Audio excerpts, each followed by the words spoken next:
"Sir, Mommy can't walk." Little girl said the single dad CEO carried the woman out of the alley. Rain poured in relentless sheets over the old quarter of the city, flooding narrow streets and turning cobblestones into shimmering mirrors. Street lamps flickered weakly, their yellow light trembling in the storm.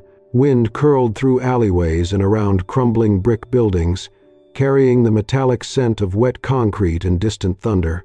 Inside a black SUV, Mark Hale kept a steady grip on the wheel. At 34, he looked every inch the polished CEO, tailored suit, composed posture, but there was something tired behind his eyes. He had been a widower for 3 years, and nights like this, full of storm and memory, always settled heavy on his chest. In the back seat, 6-year-old Liam clutched a green dinosaur plush. His hair was damp from earlier play, his eyes half closed with exhaustion. The soft thrum of rain tapped against the windows, lulling him further into sleep. Mark glanced at him in the rearview mirror and turned the heat up. It was one small comfort he could still offer on nights when comfort felt distant. As the SUV slowed to a red light near a weathered corner store, Mark relaxed slightly. The neon sign above the door buzzed with weak red light, casting ghostly reflections on the wet pavement. Then something hit the window. Once. Then again. Rapid. Desperate. Mark sat up straighter, squinting through the downpour. A small figure stood just beyond the glass.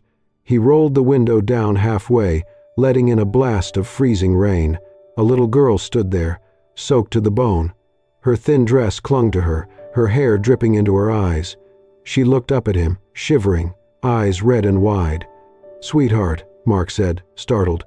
"Are you okay? Where's your family?" She shook her head quickly, lips trembling. "Sir, Mommy can't walk.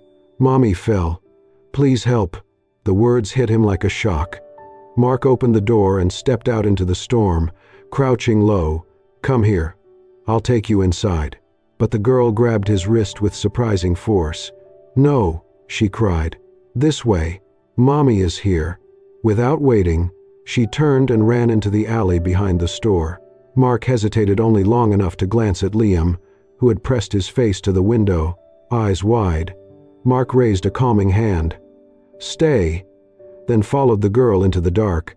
Rain slammed against the pavement as they moved deeper into the alley. The only light came from a flickering bulb above a rusted door, barely piercing the shadows. "There," the girl whispered, pointing. A lightning bolt cracked the sky. In that momentary flash, Mark saw her. A woman lay slumped against the brick wall, rain pouring over her. Her long blonde hair was tangled and drenched. Her skin looked pale, lips parted slightly. One arm was limp at her side, the other resting weakly across her lap as though she'd tried to keep herself upright. "Mommy!" The girl rushed to her, clutching her hand. Mark knelt beside the woman. He pushed the wet hair back from her face and froze. He knew her. Ariana Blake. Just hours ago, she had stood across from him at a press conference. She had looked him in the eye in front of an entire room of reporters and publicly challenged his company's labor policies. She had been bold, articulate, unshakable. Now she was unconscious in a freezing alley, soaked and helpless. Mark stared at her, stunned. The defiance she had worn so fiercely that morning was gone, washed away by storm and exhaustion. Without a word, he slipped his arms beneath her and lifted her gently off the ground. The little girl held on to her mother's hand as they walked back into the rain, and everything Mark thought he knew about Ariana shattered into pieces. Mark gently laid Ariana across the back seat of his SUV, shielding her from the rain as best he could. Her skin was cold to the touch, her breathing faint. Even under layers of wet clothing, she felt startlingly light in his arms, fragile in a way that stirred something deep in his chest. He turned the heat up and grabbed the emergency blanket he kept in the back compartment, wrapping it carefully around her. Her head lolled slightly to the side, lips pale, eyelashes clumped with rain. In the front seat, the little girl, Ella, climbed up on her knees, watching her mother anxiously. "She's going to be okay," Mark said, trying to sound certain, though his own heart was still racing. But Ella's lower lip trembled. Her tiny fists clenched. "Mommy didn't eat all day," she whispered. "She works too much." Mark's hands froze. He turned to look at her. "What do you mean?" Ella's voice cracked as she started to cry. "She works all day in the office, and then at the restaurant. Mommy says we have to pay rent soon. She was so tired today. She said we could walk home faster through the alley." Mark slowly sank into the driver's seat, staring through the windshield as the storm pelted the glass. This was not an accident. This was not random. This was exhaustion. Real, bone-deep exhaustion. And suddenly, the memory of her bold, passionate voice from the press conference that morning rang in his ears. "Your company delays payments to temporary workers, mothers, single parents, who can't afford to wait even a day."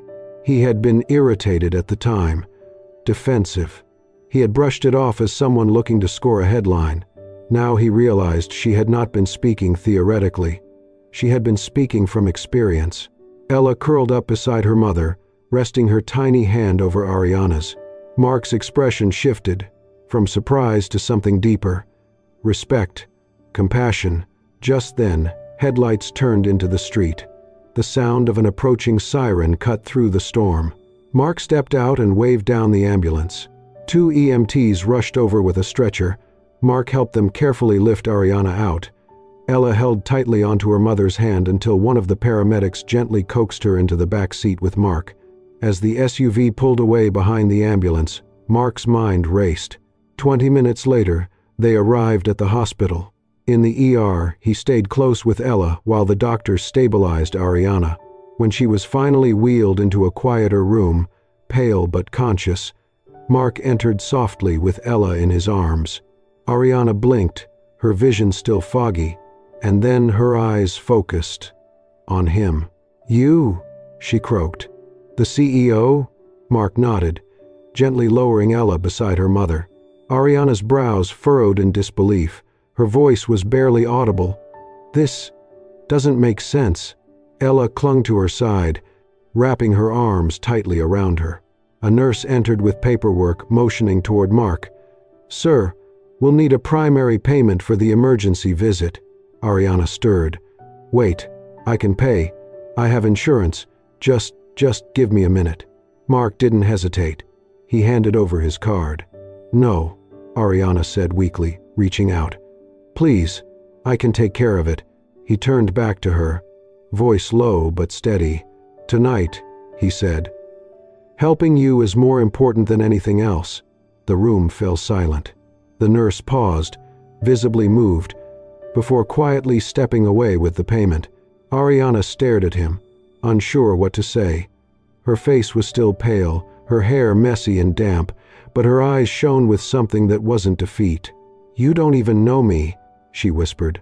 Mark looked at her for a long moment, then down at Ella, who was drifting off, still clutching her mother's arm. "I know you're someone who works too hard and still worries more about your child than yourself," he said. "That's enough for now." And in that moment, the storm outside finally began to ease. A soft beep echoed in the hospital room. The air smelled faintly of antiseptic, and the rain tapped gently now against the window. Ariana stirred, her head heavy on the pillow. Her eyelids fluttered open slowly, blinking against the dim light. Her body ached, but her first instinct was to sit up. "Mommy!" Ella cried, scrambling from the chair beside the bed and throwing her little arms around her. Ariana winced but pulled her daughter close. "I'm okay, baby. I'm okay." She brushed back Ella's curls with shaky fingers, damp strands clinging to her skin. Her vision cleared enough to see the door and him. Mark stood quietly in the corner, dressed in a gray sweater and black coat, with Liam at his side. His expression was unreadable, respectful, composed, but distant enough to make her chest tighten. The alley came rushing back, the cold, his arms lifting her, and before that, the press conference. She had called him out publicly, criticized the CEO of Hale Industries in front of cameras, unaware they'd meet again like this.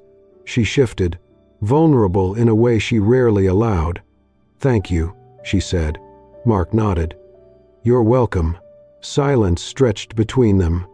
Liam, sensing tension, tugged his father's sleeve.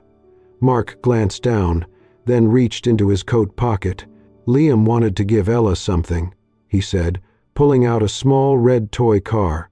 He walked forward, handing it to Ella. "For when you feel better," he said gently. Ella's eyes lit up. "Thank you." She turned to her mom. "Look, it even has lightning bolts." Ariana looked at the car, then at Mark. "That's very kind of you. And him." "It was his idea," Mark replied, then gestured toward the door. "We'll give you some space." Before he could leave, a nurse entered, holding a folded blanket. "Sorry to interrupt, but your daughter's still damp and shivering," the nurse said. "Do you have dry clothes for her?" Ariana hesitated, embarrassed. "I didn't bring any extra." Without missing a beat, Mark shrugged off his tailored coat. He walked to the bed, knelt, and wrapped it gently around Ella's small frame. The coat swallowed her, but she leaned into the warmth with a contented sigh. "Better?" he asked. Ella nodded. "It smells like a fireplace." Mark chuckled. "That's the cologne." "Close enough." Ariana stared. The same man who sat stone-faced in a boardroom now knelt beside her daughter with quiet tenderness. His gestures weren't grand, they were thoughtful. "Why are you doing this?" she asked, her voice low. He stood. "Because someone needed help. You already paid for the ER. I'll pay you back." Mark looked at her, calm but firm. "Saving someone isn't a transaction, Ariana." Her breath caught. Before she could reply, the nurse returned, holding a tablet. "Mr. Hale, sorry, but the media system caught a clip from earlier. We usually archive footage, but someone noticed." She turned the screen toward him. A video played silently. Mark kneeling, draping his expensive coat over Ella. Ariana pale and dazed. Ella clutching the coat with wide, grateful eyes. The nurse smiled. "Someone posted it to our internal page. It's already circulating online." Mark frowned. "Please keep it private." But Ariana could already imagine the headlines. How people who ignored her struggle would now pay attention because a wealthy man was involved. Mark seemed to sense it too. "If this causes trouble, I'll handle it." She looked at him, not as the CEO, not as the man she'd challenged, but just as a man, a father, a human being who didn't walk away when it mattered. For the first time, Ariana wondered who in the room had been carrying the heavier weight, her or him. 1 week after Ariana was discharged from the hospital, Mark found himself standing in the narrow aisle of a discount store near a worn-down apartment complex. Liam tugged at his hand, eager to find a toy, but Mark's eyes drifted to the far end of the baby products section. Ariana stood in front of a shelf of infant formula. Her office shirt was wrinkled, her blonde hair loosely tied back as if she'd rushed out the door. In one hand, she held a small bottle of milk. With the other, she fumbled through a weathered wallet, counting coins with quiet urgency. "We can only buy one, Ella," she murmured softly. Ella stood beside her, hugging a faded doll that matched her expression, tired but silent. She didn't complain, she just nodded. Mark stood a few feet away, holding Liam's hand. His chest tightened. Ariana hadn't seen him yet. Her full attention was on the coins in her palm, trying to make them stretch. When she finally looked up and saw him, her eyes widened. She closed the wallet quickly, fingers clutching the coins as if they were something shameful. Straightening, she gave a nervous smile. "I was just taking a while to decide," she said, attempting to sound casual. Mark didn't reply. He didn't want to embarrass her. He simply gave a small nod and smiled at Ella. For the first time, he saw Ariana's reality, not through hospital walls, but through the quiet struggles of her everyday life. A few days later, Mark took Liam to a small diner near his school. The place was simple, cracked vinyl booths and the scent of grilled cheese hanging in the air. As they walked in, Liam pointed excitedly. "Daddy, look, it's Ella's mommy." Near the kitchen doors, Ariana balanced a tray of drinks. She wore a black t-shirt with the diner's logo and a faded apron. Her hair was in a messy ponytail. She froze briefly upon seeing Mark, but quickly recovered with a professional smile. "Hi, Mark," she said cautiously. She took their order, trying to stay composed, but her hands trembled slightly as she wrote down their drinks. In the corner of the diner, Ella sat alone at a table, coloring with broken crayons on a napkin. Liam pulled out one of his favorite smiley face stickers and walked over to Ella. "For you," he said brightly. Ella beamed. "Thank you." Mark watched quietly. His gaze lingered on Ariana, who moved quickly between tables while glancing back at Ella every few minutes. He saw the exhaustion, the multitasking, the strength, and it stirred something inside him he couldn't name. Later that week, on a mild afternoon, Mark brought Liam to the neighborhood park. The playground was worn, the benches chipped, but laughter still echoed through the space. Ella saw Liam first. She ran to him, arms wide. "Liam!" Ariana followed behind, breathless but smiling. The children sat under a tree. Liam broke a cookie in half and handed a piece to Ella. In return, she unclipped a sparkly star-shaped hairpin from her golden curls and placed it gently in Liam's palm. Nearby, Mark and Ariana stood in silence, watching the innocent exchange. It felt oddly natural, peaceful. Then, on another afternoon, chaos struck. Ariana had bought Ella a cookie from a street vendor.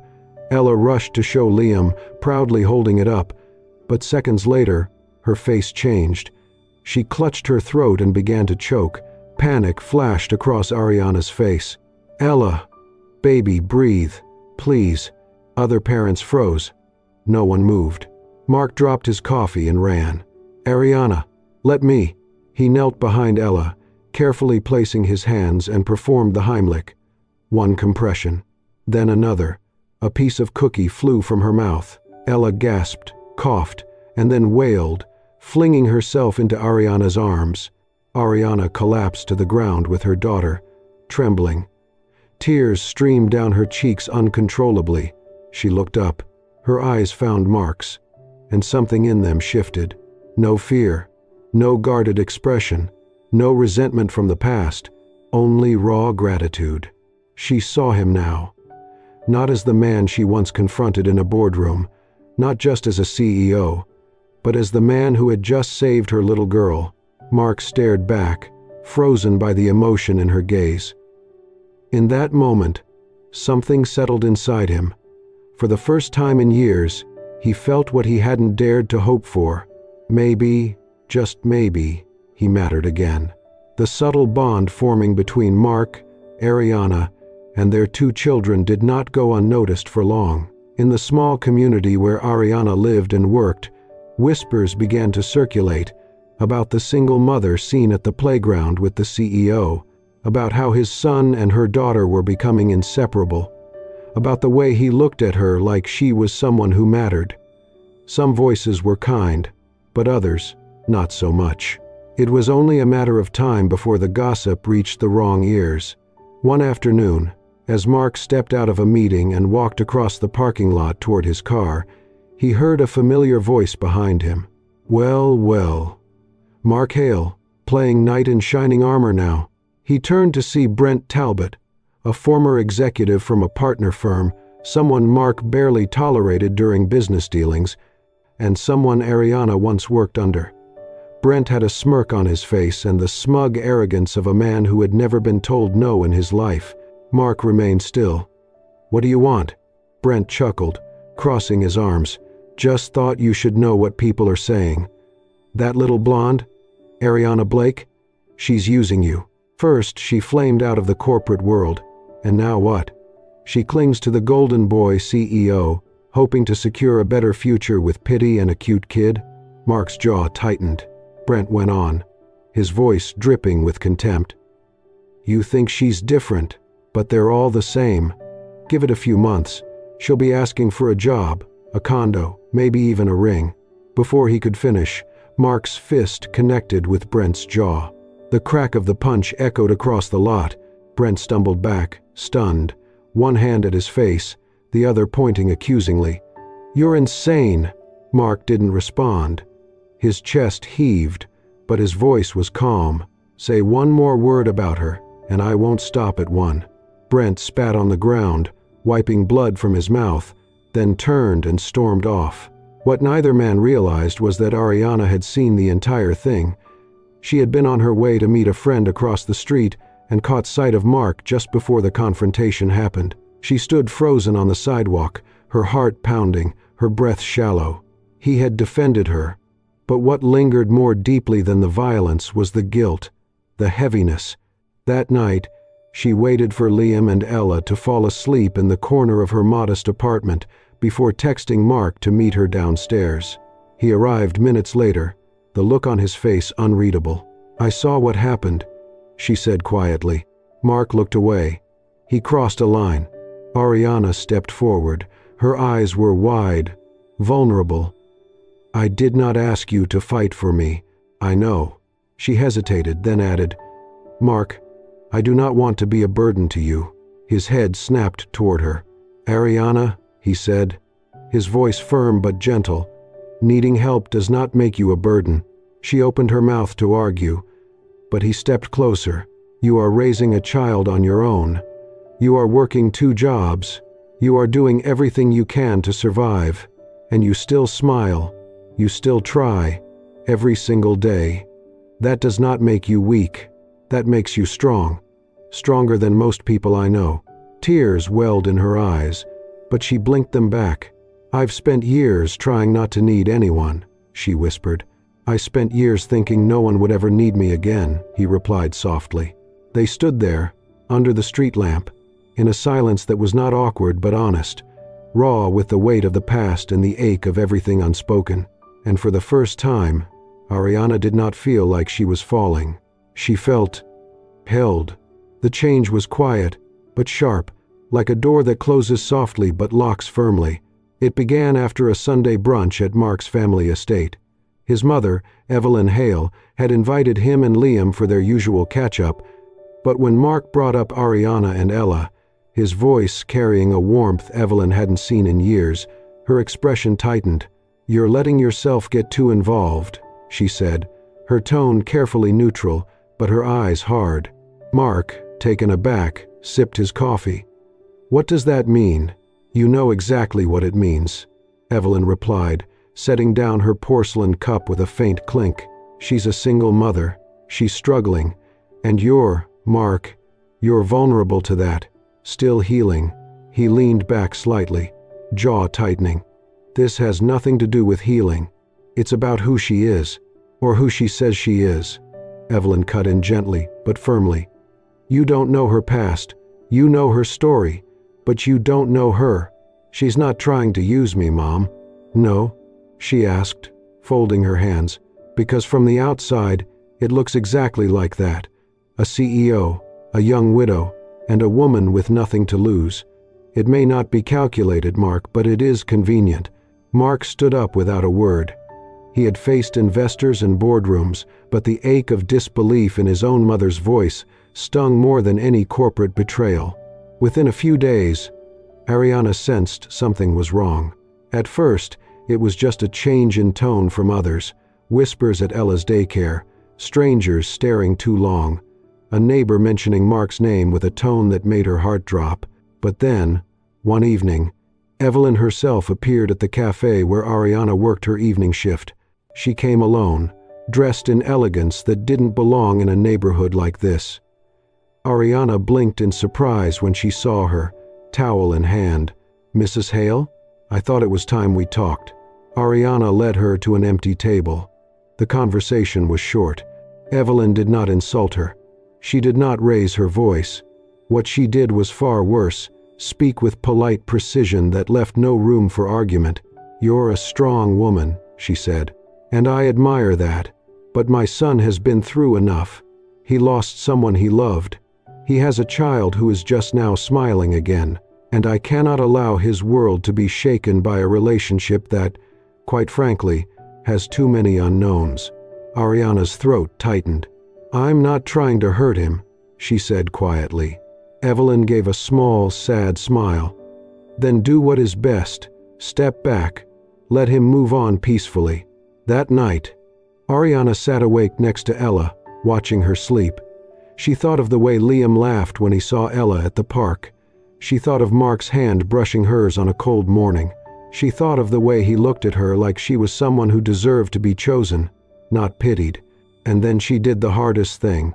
She stepped away. She stopped replying to Mark's texts. She changed her route home. She worked longer shifts, and when Liam came to daycare, Ella's teacher would gently redirect him before he could run to her. Liam cried the first day he realized Ella was not there. He asked Mark, "Did I do something wrong?" And Mark didn't know how to answer. Mark searched for Ariana, but she was never where she used to be. Her apartment door stayed closed. Her phone went unanswered. And even though he was the CEO of a major company, a man used to solving any problem thrown his way, Mark Hale couldn't fix this. Not with logic, not with power. Because sometimes, love does not break with noise, but with silence. It happened on a cold morning, the kind where the sky hung low and pale, and the air carried the scent of the season's first snow. Evelyn Hale had stopped by a small corner bakery known for its winter apple tarts, something she always bought when the weather turned. As she stepped out with the warm box in hand, she nearly bumped into a small child bundled in a pink coat with faux fur trim, dragging a stuffed bunny across the wet sidewalk. "Careful, sweetheart," Evelyn said, steadying her. The child looked up with wide, familiar eyes. "Hi," she chirped. "I know you. You're Mr. Mark's mommy." Evelyn froze, her breath catching. "And you must be Ella," she said softly, kneeling. "Where's your mom?" "She's inside," Ella replied, pointing at the pharmacy next door. "She's getting medicine. Mommy has 2 jobs so we can have a warm house. Sometimes she gets really tired." Evelyn blinked. 2 jobs. Ella nodded. "She works in the morning and at night. She never sleeps much, but she says it's okay, because I'm her favorite thing in the world."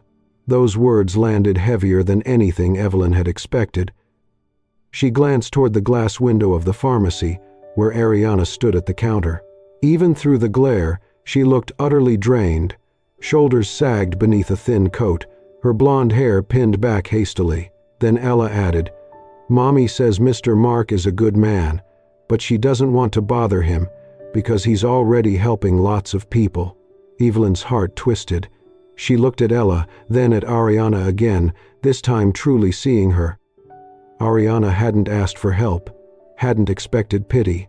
She'd walked away not to manipulate but to protect her child. And Mark. That afternoon, Evelyn went to Ariana's apartment. The hallway smelled faintly of old carpet and cleaning supplies. When the door opened, Ariana blinked in shock. "Mrs. Hale?" she asked quietly. "I came to apologize," Evelyn said. "I misjudged you." Ariana didn't move, her hand still on the knob. "I thought I was protecting my son," Evelyn continued. "But all I did was protect my own idea of what his life should be. And in the process, I pushed away someone who's been doing everything to survive, with dignity." Ariana's eyes shimmered. Wordlessly, she stepped aside and let her in. Later that week, snow blanketed the city in gentle white. In Central Park, benches were dusted in frost, and trees shimmered with ice. Ariana and Ella walked slowly along a quiet path. Ella twirled in her boots, giggling as she caught snowflakes on her tongue, while Ariana sat alone on a cold bench, arms wrapped around herself, not from the cold, but from absence. Then a voice called her name, "Ariana." She turned, heart leaping. Mark stood a few steps away, snow in his hair, wrapped in a long coat. Liam clutched his hand, brightening at the sight of Ella. Ariana stood, breath caught. "How did you—" "My mother told me everything," Mark said. "And I've been looking. Every day." Ella ran to Liam, their laughter echoing as they began shaping snow into a tiny fort. Ariana faced Mark, conflicted. "I thought this was what you wanted, for me to go." "I never wanted you gone," he replied. "I just didn't know how much I needed you until you were." He stepped forward, his voice low. "You've been carrying the weight of the world by yourself. Let me carry some of it, please." Ariana tried to answer, but tears fell silently. She didn't pull away when he reached for her hands. Behind them, the children played in the snow. And in that quiet, Falling white, Ariana finally let herself lean into him. For the first time, she let herself rest, not because she was weak, but because she was finally seen. And maybe it was okay to let someone stay. Under the soft glow of winter lights and the gentle hush of falling snow, the community hall buzzed with quiet excitement. Banners reading "Empower Her," supporting single mothers, stretched across the stage, where rows of chairs were quickly filling with attendees, journalists, employees, local families. At the center of it all stood Mark Hale, dressed in a charcoal suit that somehow managed to look both sharp and effortless. Beside him, Liam fidgeted slightly in his tiny navy blazer, his eyes scanning the crowd until they landed on a familiar figure entering the hall. Ariana Blake stepped in, her golden hair loosely curled, wearing a simple but elegant navy dress. She held Ella's hand tightly, but the little girl quickly broke free to run toward Liam, squealing with delight. They met halfway down the aisle, laughing as they hugged like long-lost siblings. Ariana paused, her eyes sweeping over the room, heart fluttering as she met Mark's gaze. He smiled, not the smile of a CEO addressing a crowd, but of a man seeing someone who changed his life. She walked to the front slowly, every step measured, not because she was hesitant, but because she could not believe she was being honored here, at an event inspired by her struggle. When they reached the stage, Mark took Ariana's hand gently and helped her up the stairs. The applause that followed was warm, genuine. Ariana looked out at the crowd, her chest tight with emotion. She had spent years hiding in the shadows of survival. Now, she stood in the spotlight, not for being perfect, but for enduring. Mark stepped forward to speak, adjusting the microphone. His voice was steady but full of feeling. Tonight, we launch Empower Her, a program aimed at providing support, training, and opportunities for single mothers across the city. And it all began because of one woman, a woman who never gave up, who carried more than her share, who showed me what quiet strength looks like. He turned slightly, his eyes on Ariana. Some heroes are mothers who fight alone every day, he said, who get up without applause, who hold their families together with love and tired hands. Ariana Blake, thank you for reminding me what real courage looks like. The room erupted in applause, but Ariana was barely aware of it. Her eyes shimmered with tears, not from sadness, but from the overwhelming release of finally being seen, being valued, not as a burden, but as an example. Mark knelt down, turning to Ella, who stood at the edge of the stage in a little white coat, holding Liam's hand. He looked into her eyes and asked softly, "Can I take care of both of you? Not just today, but every day?" Ella's face lit up, as if all the stars had gathered behind her smile. "Yes," she shouted. "Daddy Mark!" The crowd laughed and applauded again, but the moment belonged only to them. Ariana knelt beside them, her hand covering her mouth. Then, without a word, she leaned in and kissed Mark on the cheek, tears silently slipping down her face.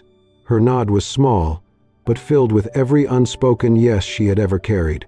Mark scooped Ella into his arms, while Ariana wrapped her arms around Liam.